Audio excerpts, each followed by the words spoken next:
नमस्कार दोस्तों, हमारे इस चैनल एलबीएस एजुकेशन में आपका बहुत बहुत स्वागत है।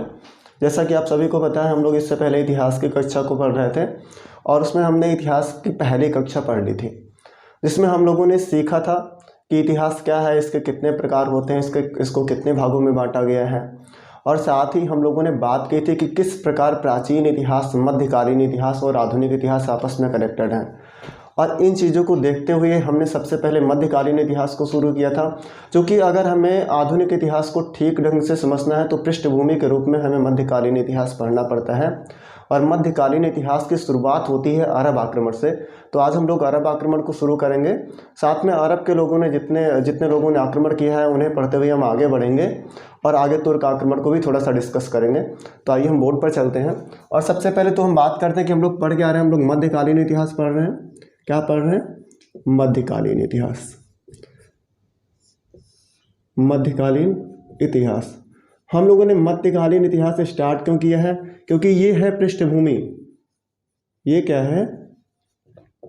पृष्ठभूमि आधुनिक इतिहास की।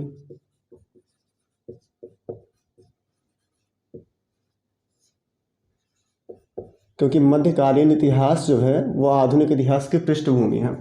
अब मध्यकालीन इतिहास की शुरुआत होती है अरब आक्रमण से। कहाँ से शुरुआत होती है? अरब आक्रमण से शुरुआत होती है इसकी। अरब आक्रमण से। अब आप बात करेंगे कि अरब क्या है। अरब एक देश का नाम है जो लगभग एशिया में पश्चिम में स्थित है। अब इस देश की बात करें हम तो यहाँ पर उस टाइम मुस्लिमों का शासन था। और मुस्लिमों में अगर आप बात करेंगे तो जो अल हज्जाज है, इसका शासन वहाँ पर हुआ करता था उस टाइम। तो होता क्या है, देखो, जो सबसे पहले आक्रमण किया, अगर अरब आक्रमण की बात करें तो सबसे पहले आक्रमण करने वाला व्यक्ति था अबैदुल्ला। कौन था? अबैदुल्ला। इसने आक्रमण किया 711 में। लेकिन जो इसका आक्रमण है वो कैसा रहा? असफल रहा। इसका आक्रमण सफल नहीं हुआ। इसका आक्रमण कैसा रहा? असफल रहा। और जब इसका आक्रमण असफल जाता है तो इसके बाद अगला आक्रमण जो करता है वो करता है बुदैल। कौन करेगा? बुदैल करेगा। अब भाई आक्रमण तो ये भी कर देते हैं 711 में, लेकिन इनका आक्रमण भी कैसा ही रहता है? असफल रहता है। कैसा रहेगा? असफल। अच्छा, अगर ये लोग आक्रमण करते हैं यहाँ पर भारत में तो किस पर आक्रमण करेंगे? उस टाइम भारत का कोई शासक भी रहा होगा। ये लोग भारत के सिंध क्षेत्र पर आक्रमण करते हैं। और उस टाइम जो सिंध क्षेत्र का शासक था वो दाहिर हुआ करता था। सिंध का शासक कौन था? दाहिर था। सिंध का शासक दाहिर। सिंध क्षेत्र पर इन लोगों ने आक्रमण किया और सिंध क्षेत्र का शासक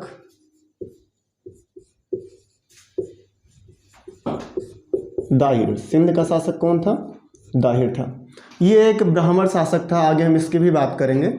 और इसके बाद में जब इन दोनों का आक्रमण असफल रहता है तो फिर तीसरा व्यक्ति आता है जो इतिहास बना करके जाता है, और वही मुस्लिम इतिहास की पृष्ठभूमि भारत में रखता है। क्योंकि सबसे पहले भारत के क्षेत्र को जीतने का काम और सर्वप्रथम मुस्लिम आक्रमण वही करता है जो आक्रमण सफल होता है और मुस्लिम आकर के यहाँ शासन करना शुरू कर देते हैं। तो आप उसकी बात करेंगे, वो कौन था? वो था मोहम्मद बिन कासिम। कौन था? मोहम्मद बिन कासिम। इसने आक्रमण किया 712 में। ठीक। और यह आक्रमण कैसा रहा? सफल आक्रमण रहा। कैसा आक्रमण? सफल आक्रमण। और इसने भी आक्रमण किया था सिंध के राजा दाहिर पर ही आक्रमण किया था, और इसने दाहिर को पराजित किया और अपनी सत्ता स्थापित की सिंध क्षेत्र में। अच्छा, अगर इसका आक्रमण सफल रहा तो सर्वप्रथम सफल मुस्लिम आक्रमणकारी कहलाया। सफल मुस्लिम आक्रमणकारी, इसी को हम लोग कहते हैं सर्वप्रथम सफल मुस्लिम आक्रमणकारी। साथ ही ये था क्या? जो अबैदुल्ला उस टाइम का शासक हुआ करता था और आपका उसका सेनापति था अल हज्जाज का सेनापति।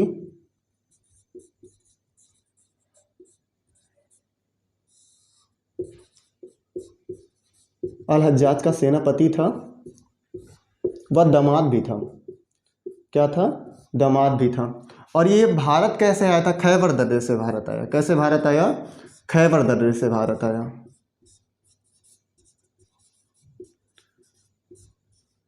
अब इसमें एक शब्द आया है दर्रा। क्या आया है? दर्रा। हम लोग इसकी भी बात कर लेते हैं। ये दर्रा क्या होता है? पर्वतों के बीच में जो संकरे रास्ते होते हैं, संकरे प्राकृतिक रास्ते,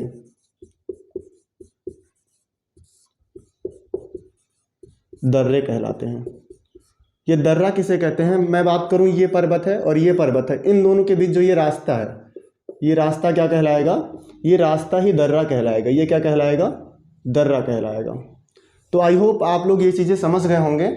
आगे हम कुछ चीज़ें और बात करेंगे कि क्या रीज़न था कि इन मुस्लिमों ने भारत पर आक्रमण शुरू किया और इन लोगों ने यहाँ पर आक्रमण किया। तो उन चीज़ों को भी, उन घटनाओं को भी हम लोग समझेंगे। सबसे पहले तो आप ये चीज़ें नोट कर लीजिए आप लोग, बाकी आगे की बातें भी हम लोग करेंगे इसी क्लास में। अब अगर आप ध्यान दें उस टाइम के इतिहास पर और उस टाइम के भारत पर, तो आप देखेंगे जो भारत है, उस टाइम का भारत है, वो कुछ ऐसे हुआ करता था। अभी मैं बात करूं तो ये जो पूरा क्षेत्र है, ये किसका क्षेत्र था? ये सिंध क्षेत्र था। कौन सा क्षेत्र था? सिंध क्षेत्र था। और सिंध क्षेत्र पर शासक कौन था? दाहिर था। यहाँ का शासक कौन था? दाहिर। दाहिर उस टाइम का शासक हुआ करता था यहाँ का। इसकी 2 पुत्रियाँ थी। कितनी पुत्रियाँ? 2 पुत्रियाँ हुआ करती थी। एक का नाम था सूरीमला, एक का नाम था सूरीमला और दूसरे का नाम था परिमला। तो ये तो इन्फॉर्मेशन हो गई दाहिर की। साथ में इधर एक बंदरगाह पड़ता है, यहाँ पर एक बंदरगाह पड़ता है और इस बंदरगाह का नाम है देवल बंदरगाह। क्या नाम है? देवल बंदरगाह। अब मैं बात करता हूँ अरब की। अरब में जो खलीफा है, उस टाइम का जो खलीफा है वो कौन है? वाहिद है। कौन है? वाहिद। साथ में और वहां का जो शासक है वो कौन है? अल हज्जाज।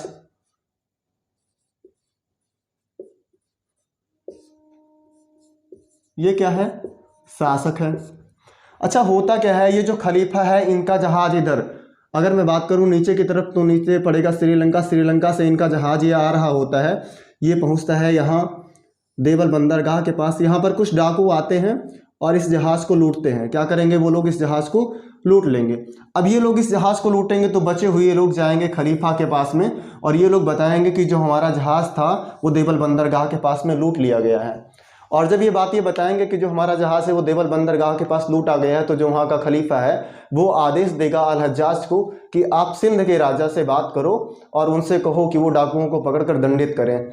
तो जो अल हज्जाज है वो बड़े ही क्रोध से और बड़े ही एटीट्यूड से मैसेज पहुंचाएगा कि आप उन डाकुओं को पकड़कर दंडित करो, अदरवाइज हम आपके ऊपर आक्रमण कर देंगे। तो सिंध के राजा ने कहा हम उन डाकुओं को नहीं ढूंढेंगे, हम आपके आक्रमण के लिए तैयार हैं। तो यही स्थिति बनती है कि जो अल हज्जाज है वो अपने सेनापति को भेजता है सिंध पर आक्रमण करने के लिए। तो बात क्या होती है, जो खलीफा वाहिद है ये आदेश देगा अल हज्जाज को, क्या करेगा? आदेश देगा अल हज्जाज को आक्रमण के लिए। ठीक है, अभी आदेश दिया तो अल हज्जाज ने क्या किया? अपनी सेनाओं को भेजा। कहाँ भेजा? सबसे पहले तो भेजेंगे देवल बंदरगाह पर, सेना को भेजा। कहाँ भेजेंगे? देवल बंदरगाह पर। सबसे पहले ये लोग भेजते हैं अवैदुल्ला को और जब वो असफल होता है तो उसके बाद में भेजते हैं बुदैल को और बुदैल के बाद में किसे भेजेंगे? मोहम्मद बिन कासिम को भेजेंगे जो कि सफल होगा। अच्छा, मोहम्मद बिन कासिम आएगा तो सबसे पहले आक्रमण कहाँ करेगा? वो आक्रमण करेगा देवल बंदरगाह पर। सर्वप्रथम आक्रमण कहाँ होगा? सर्वप्रथम आक्रमण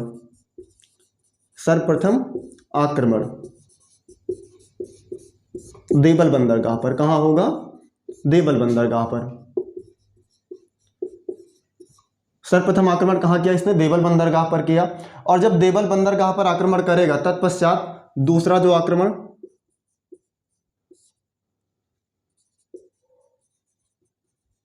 ये कहाँ करेगा? ये करेगा नीरम बौद्ध स्थल। कहाँ करेगा? नीरम बौद्ध स्थल। ये नीरम बौद्ध स्थल क्या था इसकी भी हम लोग बात करेंगे। तो ये 2 चीजें हैं इंपॉर्टेंट कि पहला आक्रमण उसने कहाँ किया? पहला आक्रमण उसने किया देवल बंदरगाह पर और दूसरा आक्रमण किया नीरम बौद्ध स्थल पर। आगे हम लोग बढ़ते हैं और कुछ चीज़ों को डिस्कस करते हैं जो कि मोहम्मद बिन कासिम से रिलेट्स हैं, उसके बारे में कुछ चीज़ों की बात करते हैं। अब ये चीज़ें आप लोग समझ गए होंगे। सिंध के बारे में भी हम लोग थोड़ी सी बात कर लेते हैं कि ये अभी अगर आप बात करेंगे देखेंगे कि दो राजा ऐसे थे, ठीक है, 2 सेनापति ऐसे थे जो भारत में आते हैं, सिंध के राजा पर आक्रमण करते हैं और यहाँ से हार कर, बुरी तरीके से हार कर वापस चले जाते हैं। लेकिन ये जो तीसरा आक्रमण होता है मोहम्मद बिन कासिम का, इसमें खास बात क्या थी कि ये विजयी हुआ, ये जीत गया और इसने सिंध के राजा दाहिर को पराजित कर दिया। तो इन बिंदुओं पर भी हम बात करेंगे। इससे पहले हम लोग देखेंगे कि जो सिंध का पुराना नाम है वो क्या था। सिंध का पुराना नाम। ये प्रश्न बन चुका है एग्जाम में, सिंध का पुराना नाम। अगर आप बात करेंगे सिंध के पुराने नाम की तो क्या था, ब्राह्मणाबाद। क्या नाम था, ब्राह्मणाबाद। सिंध का पुराना नाम ब्राह्मणाबाद। अच्छा, साथ में अगर इसके राजधानी की बात करें, इसकी राजधानी कहाँ हुआ करती थी, इसकी राजधानी थी अरोर। कहाँ राजधानी थी, अरोर राजधानी थी, राजधानी अरोर थी। अच्छा, यहाँ पर जो ये शासक था, ये दाहिर शासक था, ये कैसा शासक था, ब्राह्मण शासक था। और इस क्षेत्र का नाम ब्राह्मणाबाद क्यों पड़ा, सबसे पहले हम लोग इसकी बात करेंगे। तो इन चीज़ों को समझने के लिए सबसे पहले तो हम लोग समझेंगे उस टाइम के, उस उत्तर प्रदेश में एक स्थान है कन्नौज। क्या है, कन्नौज। ये यूपी में एक स्थान है। यहाँ पर एक व्यक्ति हुआ, उसका नाम था चाच। क्या नाम था, चाच। और इसी के बाद में एक व्यक्ति आता है चंद, और इसके बाद में आएगा दाहिर आएगा। कौन आएगा, दाहिर। अब आप समझना, ये जो चाच व्यक्ति है ये कहाँ का है, कन्नौज का है। ये कुछ लोगों को संगठित करेगा और सिंध क्षेत्र पर अधिकार करेगा। कहाँ अधिकार करेगा, सिंध क्षेत्र पर अधिकार करेगा। ये सिंध क्षेत्र पर अधिकार करेगा। अच्छा, ये सिंध क्षेत्र पर अधिकार करेगा। अब सिंध क्षेत्र पर अधिकार करेगा तो उसका नाम बदल कर रख देगा ब्राह्मणाबाद। क्या नाम बदल कर रखेगा, ब्राह्मणाबाद रखेगा। और उसकी राजधानी कहाँ स्थापित करेगा, अरोर स्थापित करेगा। और जब ये जाएगा तो इसी के बाद इसका वंशज जो है वो चंद आएगा। कौन आएगा, चंद। इसने क्या किया, बौद्ध स्तूपों का निर्माण करवाया। किसका निर्माण, बौद्ध स्तूपों का निर्माण करवाया सिंध में, बौद्ध स्तूपों का निर्माण करवाया। और बौद्धों का सपोर्ट किया। किसका सपोर्ट किया, बौद्धों का सपोर्ट किया। और जो इसके बाद में दाहिर आता है, ये दाहिर क्या करता है, दाहिर बौद्धों का सपोर्ट नहीं करता है। क्या करेगा, बौद्धों का समर्थन नहीं किया।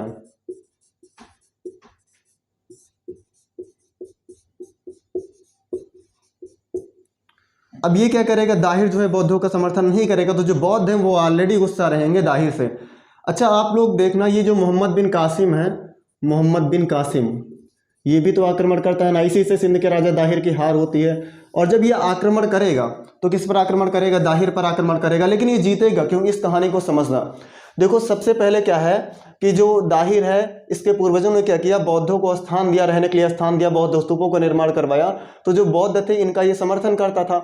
और जब दाहिर ने समर्थन करना बंद कर दिया, जब दाहिर समर्थन करना बंद करता है तो जो बौद्ध हैं वो ऑलरेडी गुस्सा रहते हैं। और जो मोहम्मद बिन कासिम आता है, आक्रमण करता है, तो सबसे पहले देवल बंदरगाह के पास पहुंचेगा, यहाँ की स्थिति का जायजा लेगा। उसके बाद वो नीरम स्थान पर जाकर बौद्धों से मिल जाता है। और जो बौद्ध हैं वो सिंध के राजा दाहिर से ऑलरेडी गुस्सा रहते हैं, क्योंकि ये उनका समर्थन नहीं कर रहा होता है। और ये मिल जाते हैं मोहम्मद बिन कासिम के साथ। तो जब अपने लोग ही आपके दुश्मन बन जाएं, या अगर जो आपके मित्र हैं वो दुश्मनों के साथ मिल जाएं, तब तो आपकी हार होनी तय है। तो यही होता है सिंध के राजा दाहिर के साथ में, क्योंकि जो उसकी प्रजा थी, उसके लोग थे, जिन लोगों को उसने स्थान दिया था, वो लोग मिल जाते हैं मोहम्मद बिन कासिम से और उसकी हार होती है युद्ध में। तो साथ में इन बौद्धों को क्या लगता था कि जो मोहम्मद बिन कासिम है वो इन्हें कुछ करेगा नहीं। उसने सबसे पहले तो देवल बंदरगाह, देवल के क्षेत्र को जीता, सिंध को जीता। और उसके बाद कहाँ आक्रमण कर दिया, बौद्धों पर ही आक्रमण कर दिया। बाद में ये लोग हाथ जोड़ के खड़े हो जाते हैं कि हमें बख्श दीजिए, हमें बख्श दीजिए। लेकिन इसने किसी को नहीं बख्शा। इसने सीधे कहा, आप मुस्लिम धर्म स्वीकार कीजिए, अदरवाइज सबके सर काट दिए जाएंगे। और काफ़ी मात्रा में लोगों के सर काट दिए गए। जिन लोगों ने मुस्लिम धर्म स्वीकार किया वो लोग ही जिंदा बचे। तो आगे इनकी बात करें, ये आई होप आप लोग ये स्टोरी समझ गए होंगे कि अगर दुश्मन है तो कोई बात नहीं, लेकिन अपना दोस्त अगर दुश्मन के साथ मिल गया तो जो दुश्मन है वो बहुत खतरनाक हो जाता है। तो इन चीज़ों से सावधान रहें, साथ ही बोर्ड पर नज़र बनाए रखें। आगे हम लोग बात करेंगे जजिया कर की। किसकी बात करेंगे, जजिया कर। ये काफ़ी हद तक सुनने में आता है, इससे कई बार प्रश्न पूछे गए हैं। जजिया कर, जजिया कर लागू किया, जजिया कर लागू किया। ये किसने लागू किया, मोहम्मद बिन कासिम ने, मोहम्मद बिन कासिम ने सर्वप्रथम इसी ने लागू किया। सर्वप्रथम जजिया कर इसी ने लागू किया। ठीक है, ये जजिया कर होता क्या था, जजिया कर ये गैर मुस्लिमों से लिया जाने वाला कर, गैर मुस्लिमों से लिया जाने वाला कर, गैर मुस्लिमों से लिया जाने वाला कर। ये क्या था, गैर मुस्लिमों से लिया जाने वाला कर था। अच्छा ध्यान देना, ये गैर मुस्लिमों से लिया जाता था, साथ में एक्सेप्शन कुछ लोग ऐसे आते थे जिन लोगों से नहीं लिया जाता था। उनमें थी महिलाएं,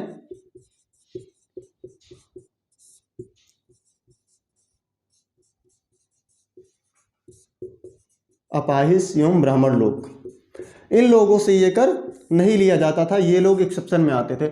अच्छा साथ में अगर मैं बात करूं, ये जो पूरा सिंध के बारे में हमें जानकारी मिलती है वो कहाँ से मिलती है, तो अगर मैं इसकी बात करूंगा कि सिंध के बारे में जानकारी कहाँ मिलती है, तो ये मिलती है चचनामा से। कहाँ से मिलती है? चचनामा। ये एक ग्रंथ है जिसे लिखा है अली अहमद ने। किसने लिखा है?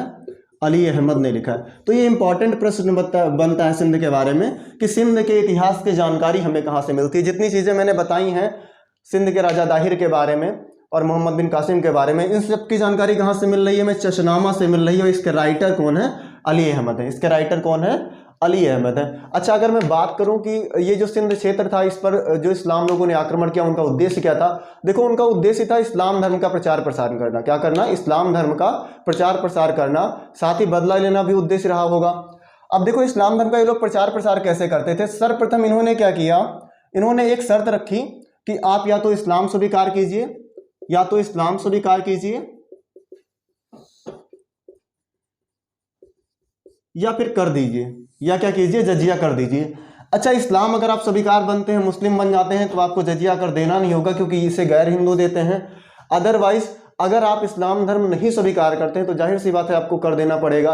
और जो निम्न वर्ग के लोग थे, जो निम्न वर्ग की जनता थी, जिसके पास खाने के लिए अन्न पहले से ही नहीं होता था, अगर उसके ऊपर कर का और बोझ रख दिया जाएगा तो वो किस प्रकार इसका सहन करेगी? तो इसकी वजह से बड़ी मात्रा में लोगों ने मुस्लिम धर्म स्वीकार किया, और जिन लोगों ने मुस्लिम धर्म स्वीकार नहीं किया उन लोगों का सर अलग कर दिया गया। और कहा जाता है कि महीनों तक खून बहते रहे, महीनों तक खून की नदियां बहती रहीं यहाँ पर। ठीक है, तो इसके बाद हम लोग बात करेंगे कि अगर अरब लोग आक्रमण करते थे तो इनका उद्देश्य क्या होता था? अरबों का उद्देश्य क्या होता था? अरबों का उद्देश्य, अरब आक्रमण का उद्देश्य, अगर आप बात करें अरब आक्रमण का उद्देश्य, अरब आक्रमण का उद्देश्य। अब उद्देश्य की अगर मैं बात करूं तो सबसे पहले ये लोग आते थे। आप ध्यान देंगे कि इन लोगों ने आने के बाद किया क्या? सर्वप्रथम तो इन लोगों ने आने के बाद आक्रमण किया, आक्रमण करके इस्लाम धर्म का प्रचार प्रसार किया। क्या किया? तो हम बात करेंगे क्या होगा? इस्लाम धर्म का प्रचार प्रसार करना। क्या करना? इस्लाम धर्म का प्रचार प्रसार करना। तो पहला उद्देश्य क्या होगा? इस्लाम धर्म का प्रचार प्रसार करना। और दूसरा उद्देश्य इनका क्या था? अब ये लोग आते थे, अपने धर्म का प्रचार प्रसार करते थे, साथ में भारत को उस टाइम कहा जाता था सोने की चिड़िया कहा जाता था। तो यहाँ से जो अधिक मात्रा में धन हुआ करता था उसे लूट कर ले जाते थे। तो दूसरा उद्देश्य इनका क्या होता था? लूटपाट करना। क्या होता था? लूटपाट करना। अच्छा अगर मैं बात करूं मोहम्मद बिन कासिम की, तो इसने सिक्के जारी किए। मोहम्मद बिन कासिम ने सोने के सिक्के जारी किए। क्या जारी किए? सोने के सिक्के, सोने के सिक्के जारी किए इसने।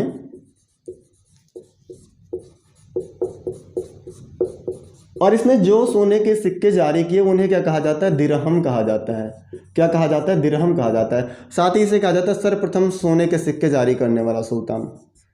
सर्वप्रथम सोने के सिक्के जारी करने वाला सुल्तान।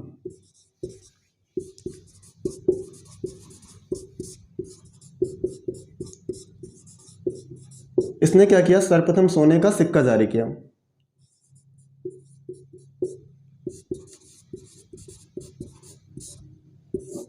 अभी इतनी बातें हो गई कि अरबों ने आक्रमण क्यों किया, उनका उद्देश्य क्या था, और किस प्रकार आक्रमण किया, किन किन क्षेत्रों को जीता, किस प्रकार इस्लाम धर्म का प्रचार प्रसार किया।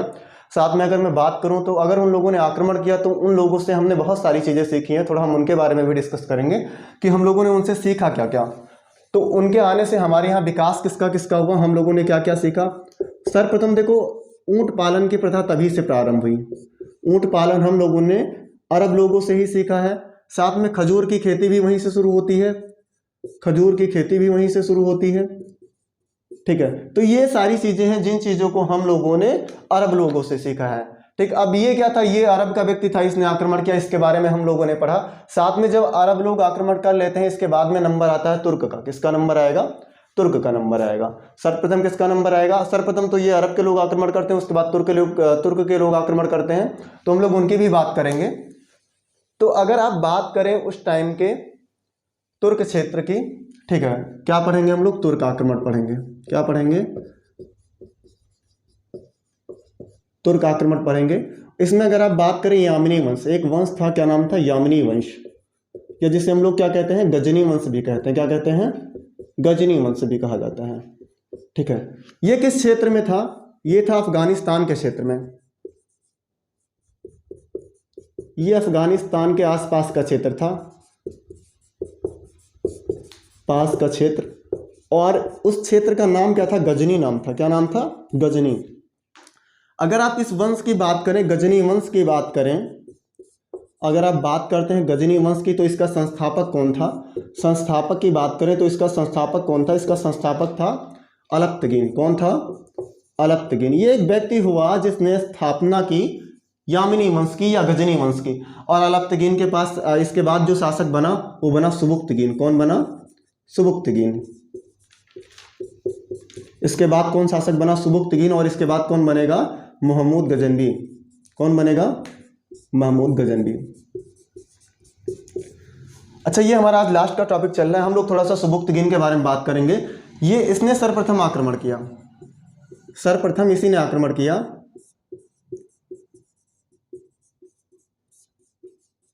अब ये आक्रमण तो करता है, लेकिन क्या ये आक्रमण सफल होता है? सफल नहीं हुआ। आक्रमण किसके ऊपर किया? हिंदू शाही वंश के जयपाल पर। हिंदू शाही वंश का शासक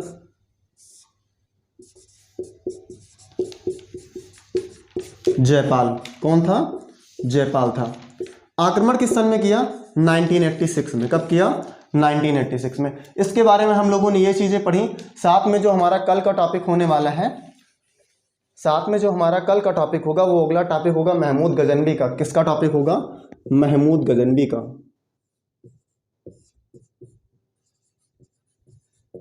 महमूद गजनवी के बारे में हम लोग थोड़ा विस्तार से पढ़ेंगे, क्योंकि ये बहुत इंपॉर्टेंट है हमारे लिए। इसने भारत पर 17 बार आक्रमण किए, साथ में सोमनाथ मंदिर पर भी इसने आक्रमण किया। तो इसके बारे में बहुत सारी चीज़ें इंपॉर्टेंट हैं जिनको हम पढ़ेंगे। धन्यवाद।